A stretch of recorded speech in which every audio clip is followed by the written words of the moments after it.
ఈరోజు మనందరి ప్రభుత్వం ఉత్తరాంధ్రను బాగు చేయాలి అని చెప్పి మనస వాచ కర్మన గట్టిగా ప్రయత్నం చేస్తూ అడుగులు వేస్తా వస్తా ఉన్నాం.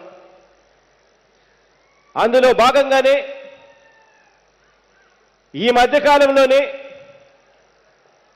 ఒక నెల కూడా తిరక్క మునిపే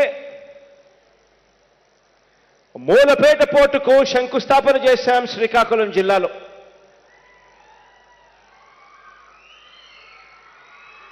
ఉత్తరాంధ్రకు ఆ పోర్టు, శ్రీకాకుళంకు మరి ముఖ్యంగా ఆ పోర్టు రాబోయే రోజుల్లో తలరాతలు మార్చే పోర్టు. దశాబ్దాలుగా కలలుగన్న ఆ పోర్టు ఏ రోజు ఎవరు కూడా పట్టించుకోని పరిస్థితుల్లో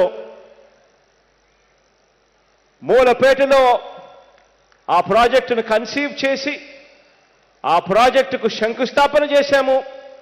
మరో 24 నెలల్లో అక్కడ పోర్టు కూడా నిర్మించబడి ఏకంగా షిప్పులు అక్కడికే వచ్చే పరిస్థితి మరో 24 నెలల్లో జరగబోతా ఉంది. ఉత్తరాంధ్రకు ఆ పోర్టు మణిహారం అయితే నేడు మనం ఇక్కడ భూమి పూజ చేస్తా ఉన్న ఈ అంతర్జాతీయ విమానాశ్రయం ఉత్తరాంధ్రకు కిరీటం కాబోతా ఉంది అని చెప్పి చెప్పడానికి సంతోషపడతా ఉన్నాను. ఈరోజు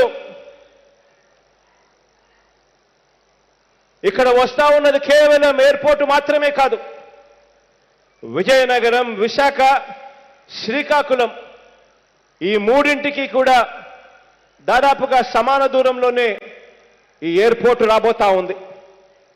ఉత్తరాంధ్రకు మొత్తంగా రాష్ట్ర వైభవానికి కేంద్ర బిందువుగా భోగాపురం ఇంటర్నేషనల్ ఎయిర్పోర్టు నిలవబోతా ఉంది అని చెప్పడానికి సంతోషంగా గర్వపడతా ఉన్నాను అని తెలియజేస్తా ఉన్నాను.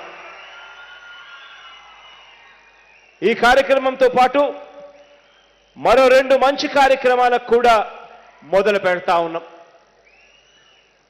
విజయనగరం జిల్లాలో 49 గ్రామాలకు త్రాగునీటికి, ప్రత్యేకంగా విజయనగరం పట్టణానికి, ఈ భోగాపురం విమాన ఆశ్రయానికి కూడా తాగునీటి అందిస్తూ దాదాపుగా 30,000 ఎకరాలకు సాగునీటిని అందించే తారక రామ తీర్థ సాగర్ ప్రాజెక్టును మరింత ముందుకు తీసుకువెళుతూ 195 కోట్ల రూపాయలతో ఖర్చు చేస్తూ ఆ పనులకు కూడా శంకుస్థాపన చేస్తా ఉన్నాము ఈ రోజు అని చెప్పి కూడా చెప్పడానికి గర్వపడతా ఉన్నా.